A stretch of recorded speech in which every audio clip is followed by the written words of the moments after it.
You guys have been requesting a video from us talking about building wealth, reaching financial freedom. Some very simple things that rich people do where it's like, shit, why didn't I think of that? Yes. And it's because a lot of people don't tell you how simple it really is.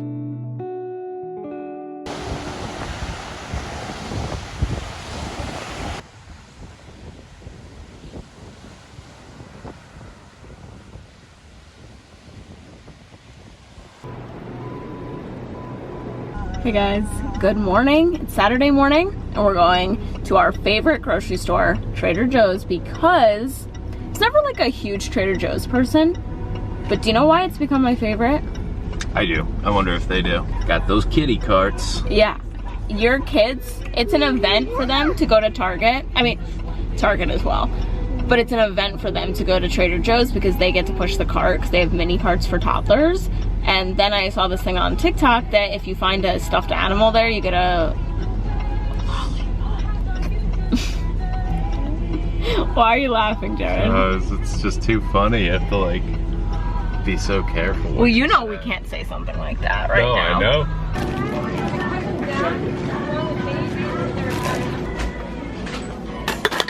know. Okay, thank you. Cheers. Cheers, let me see your lollipop. Cool.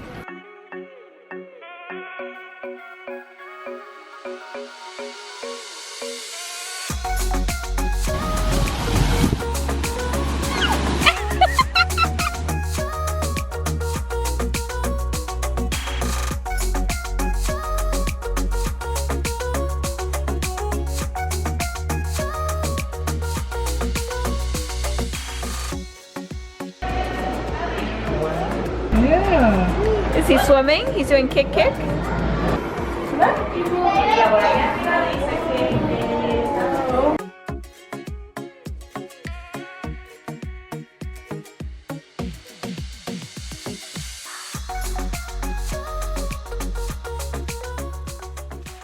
guys, good morning. So I just got out of the shower, obviously, and last night me and Jarod finally filmed. We've been trying to film this video for like months now. You guys wanted us to just sit down and talk about our like best tips for building wealth, especially if you're in your 20s watching this or early 30s, just how you can set yourself up for the future. So it's hard to get us like alone to talk because usually during Violet's nap time or something, or when our sitter is here, Jared's at work. So we were able to film together at night when she went to bed.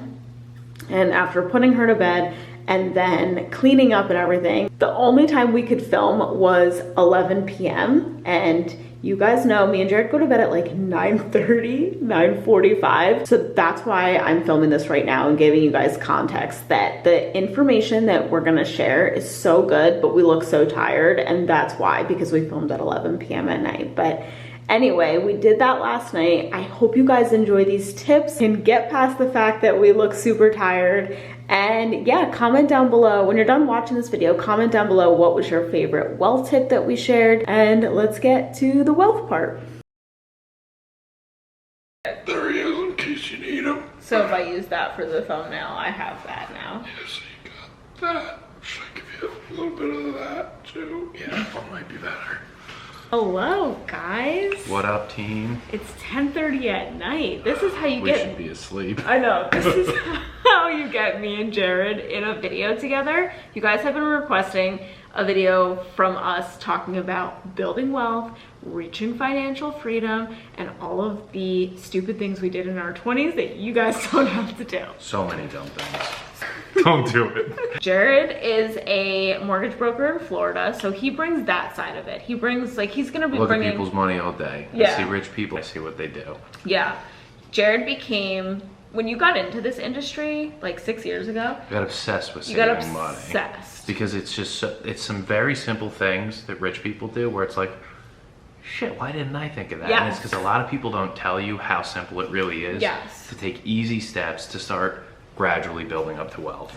And the theme of this video, or this segment of the video, is do what rich people do, because Jarod has gotten to, you got access to people. Yeah, we've seen a and lot of folks. got to pick their brains. Absolutely. And some of the people that I really look up to, their stories are they essentially started from nothing or nothing special, essentially, and they built to vast amounts of wealth. I mean, there's some folks who have a lot of money, and they essentially started as a very, very mediocre, lower middle class family, and they got there in a short period of time doing stuff that pretty much anyone who's got like 2 working hands and half a brain could do. So it's not stuff that you need to be like highly educated. Right. You don't have to be 7 foot to do this. You don't have to play, you know, you don't have to go to school. You don't have to go to school for it. We each came up with 5 tips to build wealth and get to the financial freedom level. And while you give your first tip, I'm gonna go get my tips. Cool. So my first tip is to prioritize buying real estate. It seems so simple. So many of our parents, the older generations, they used to think this was super important. There's a reason for it. It's one of the #1 wealth vehicles. It's a great way to transfer wealth from older generations to younger generations. And the alternative is to either live in your mom's basement or to pay rent, which is essentially making your landlord rich. And everyone's got to start somewhere, but buying real estate can be super easy. So the sooner you start, the sooner you start getting richer. And what Jarod failed to mention is today we actually closed on our flip. It was really successful. We tripled our investment in Yes. it. It was a lot easier than I think a lot of people think that it is. And everyone told us not to buy this house. And so that actually brings me to my first tip, which kind of goes along with the flip that we just did, is don't get discouraged when you go to buy a home and maybe you look at it and you're like, it's ugly. It doesn't look like the social media homes. It doesn't look like a Pinterest home. You, like when we first walked into it, like all of those things. I was like watching Studio McGee. I hate it. I hate it. So I didn't want to buy this flip because our parents got in our heads and were like, you guys should not buy this house. It's gonna be a money pit. It's gonna financially ruin you. Yeah, they were like, it's never. This? They're like, if you put the work into it and make it as nice as you guys want to make it, you're never gonna see that money again. This house will never be worth that. Buy the ugly little house in the nice neighborhood. Totally. Fix it to your style. Go on Pinterest, go on social media, but don't not buy it because it's not that yet. Because guess what? Because you can change it. You can change it and live in it and enjoy it. Or what you could do is what we just did. You can flip it, use those profits to then go buy your dream home. So go buy something else. #2 for me is to use leverage. So like it's super important, particularly when you're buying real estate. I mean, real estate's expensive, right? All-time highs. You're seeing houses for $300, $400, $500, $600, $1 million in a lot of areas. And that's just to get like a mediocre home in a lot of cases. Don't wait till you save $1 million to buy a house. Take advantage of leverage. In most cases, you can get a loan with 3% down, sometimes even less. So if you're looking at $1 million property, you only need 30 grand to get into it. If you're looking at a $500,000 property, you only need 15 grand to get into it. If you're looking at a $300,000 property, that's only 9 grand to get into it.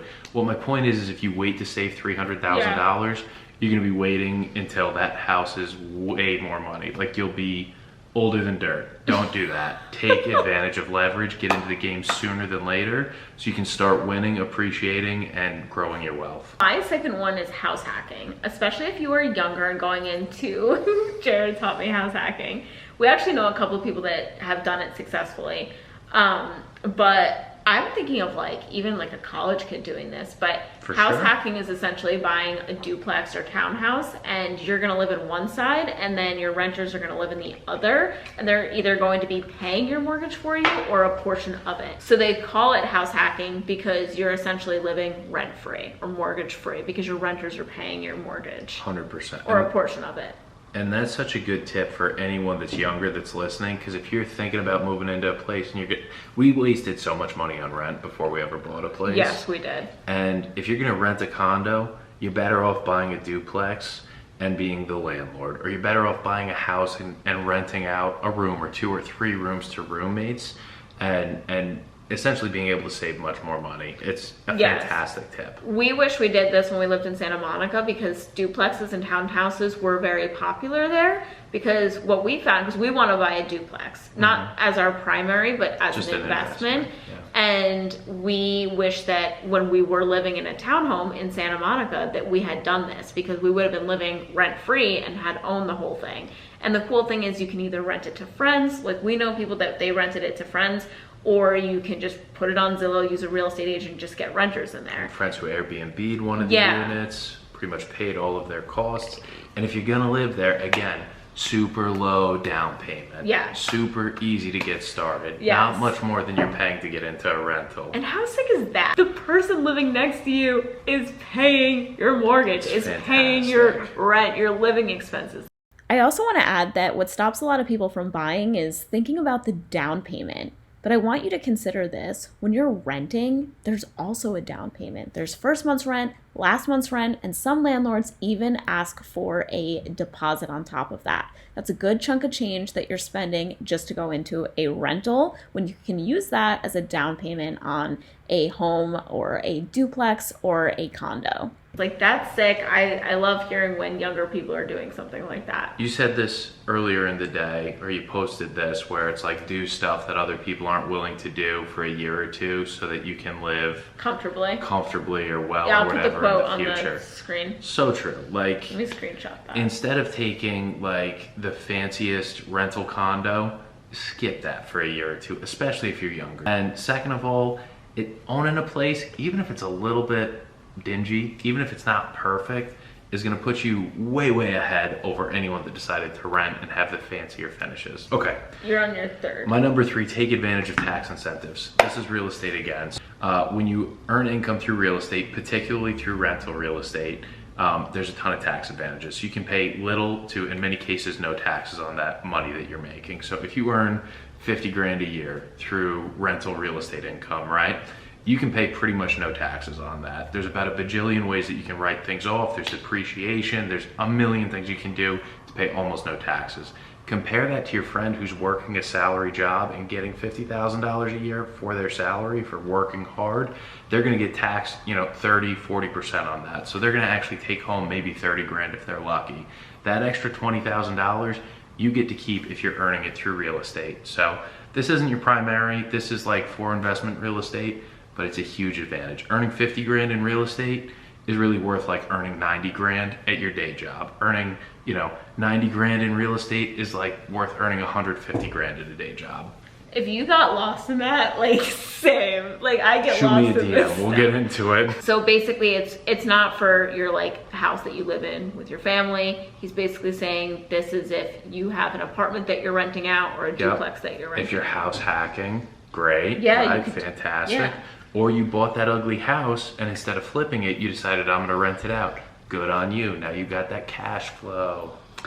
Someone told me this is my tip number 3. So don't buy expensive designer things until you can afford it like 5 times over. Word. Jay-Z said that too. Did he? Mm-hmm. My dad said that. Dad and Jay-Z. My dad was so not into designer stuff or anything like that. Smart guy. But my first 3 years that I lived in LA, I had this like basket bag that I used to wear. It was like a boho bag. And I used to sometimes feel self-conscious there. It's so funny because I lived in New York before that, where there is definitely like glam and stuff in New York, but I felt weirder in LA that I didn't have a designer bag. But I never felt pressured to buy it before I was ready. So I carried around that boho bag and I went to an influencer event and somebody walked by with like a really nice, I don't know, YSL bag at the time. And the girls all like were whispering and they were like, oh, that's like so old, that's from years ago, it must have been like a used bag. And what I learned quickly was that people are not impressed by your designer stuff. So in your 20s, in your 30s, don't waste, especially in your 20s, don't waste your hard-earned money that you could be using as a down payment on something or putting in the stock market or even just saving in the bank. Don't waste it on designer crap to appear a certain way, because those people are not looking at you like, wow, you're rich. They're looking at you like, what season was that? They want to pick you apart. You'll never be enough, which the designer like market keeps you down, because you'll never be enough for what people are looking for. Right? Exactly. So my 4th tip's keep reserves and liquidity. So always have a little bit extra. If you're buying a house, if you're making an investment, never spend your last dollar. Like, you should, almost exactly what you said, it's the same thing, but with things that you're trying to make money with instead of luxuries. The same thing. You buy a house, if things go wrong with it, if you lose your job, you get hurt, your spouse passes away, now your income's cut in half, you need to make sure you can continue to afford to service that debt, regardless of what it is. So like, in all cases, always have a little extra. Like, don't put all your eggs in one basket, to use that cliche. Like, have more eggs. Yeah. What I've learned from Jared's industry, like mortgage brokers use this term and so do realtors, is don't become house poor. So don't, even if you're just buying your family house or your house, like a house that you're going to live in, not make money on. Under budget. Buy under budget. The bank might give you this much. Don't spend that much. Yeah. Maybe spend that much. Maybe this much. Like I recently, because we are looking for our forever home. Not forever home. We're looking for like a more long-term home. I don't know why I said forever home. We're looking for like a 5-year home. And that's a long time for me and Sharon. We never lived anywhere 5 years. So look at me, I'm like sweating. I'm like, can't talk. That's a commitment issue. We could do 3 years if we want, right? We're on Zillow like everybody else. We're on Zillow Realtor and we're looking at homes, and I'm like, well, like we could spend this on a house. And you looked at me and you're like, but we're not going to. Yeah. You never know, like a medical bill can come up. Taxes get increased. Something catastrophic. Insurance policy gets increased. Like, things can happen in life. Yeah, you lose your job. Like, whatever could happen. Just because you can spend a certain amount on a house, someone gets fired. Okay, so my number 4 is to go on a budget. Love budgets. This guy does. He loves like an Excel budget. I love like a, after you do the Excel, just give me the Cliff Notes kind of budget. But and with this being said, go on a budget, but then you need to change your mindset, because a lot of us have it in our head that when you go on a budget, you did something wrong. Like, oh, now you have to go on a budget. And it's like, right. What, you know, at It's least like growing up, that's how I felt when parents would say that, like, we're on a 100%. budget. So basically, you change your mindset to this. Budgeting isn't for people without money. Budgeting is for people that want to keep more of their money and have control over their life. I love that. So when you budget, you can say, okay, I'm going to put this away in savings every month. I'm going to spend this every month, because you can still spend when you go on a budget. Yep. And I am going to invest this much. So whether it's in stocks, whether it's in real estate, whatever. You will not get ahead if you don't have a budget. You spend it. Lifestyle creep is real. Like, you will spend it. I was listening to a podcast where they were talking about who's richer, the person that makes $500,000 a year but spends $490,000, or the person that makes $50,000 a year but saves like, I don't even know. A big portion. Yeah, there's saves a funny portion. statistic. It's something like over 50% of families that earn over 250 grand a year live paycheck to paycheck, and it's because people don't go on budgets. 250 grand is a strong income. That's a good income for a lot of Americans, and even still, a big portion of those people earning what is like considered to be a high income still are living paycheck to paycheck. There's no reason for that. What is that term? The lifestyle? Lifestyle creep, yeah. So like, you know, a lot of you get $100,000 raise, and so you spend $110,000. You know, it's like it's very real. You start having to like upgrade everything in your life. You gotta keep up with the Joneses. Yeah, like Fuck the Joneses.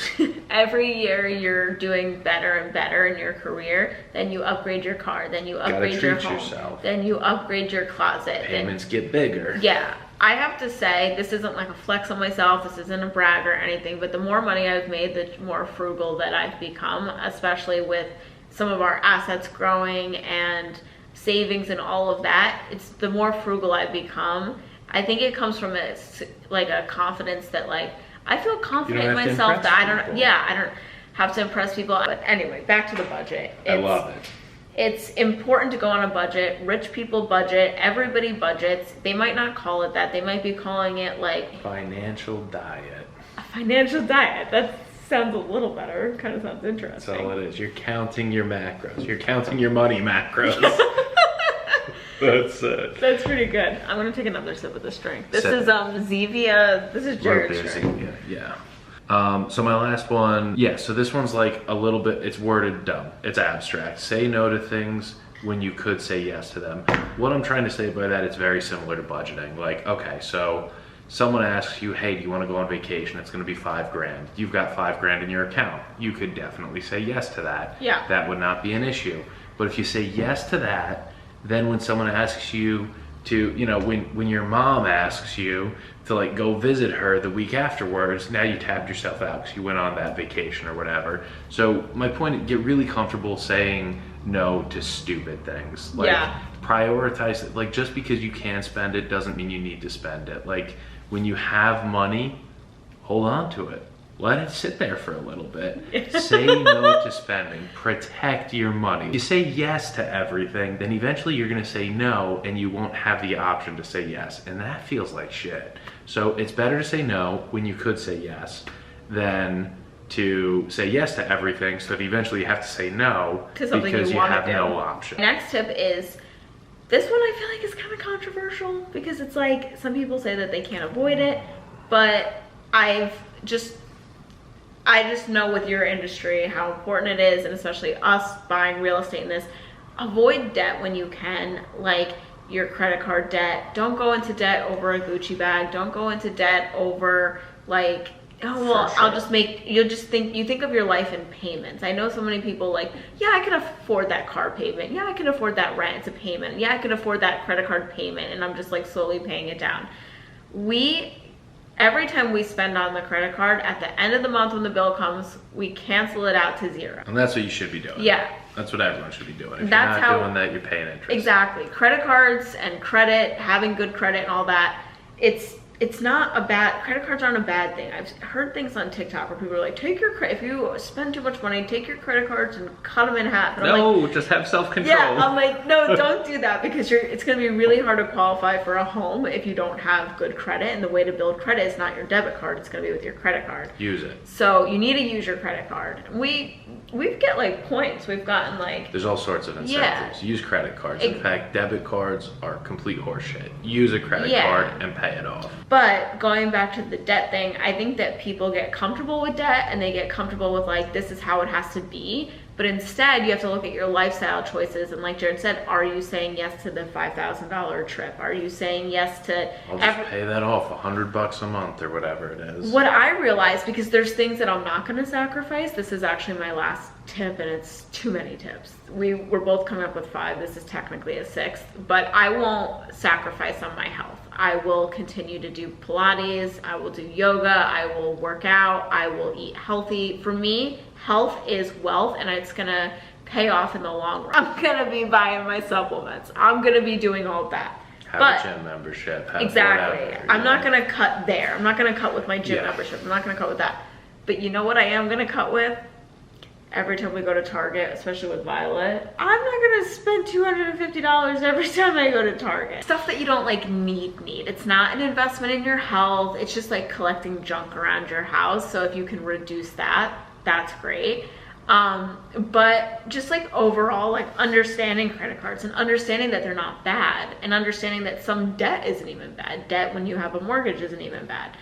But I'm talking about like credit card debt, and you just treat it like a payment. So thank you guys. Let us know what was your favorite tip. If you want us to come back, I think this is already a 2nd video we've done. We've done a video like this before. I think so. So this was probably part 2.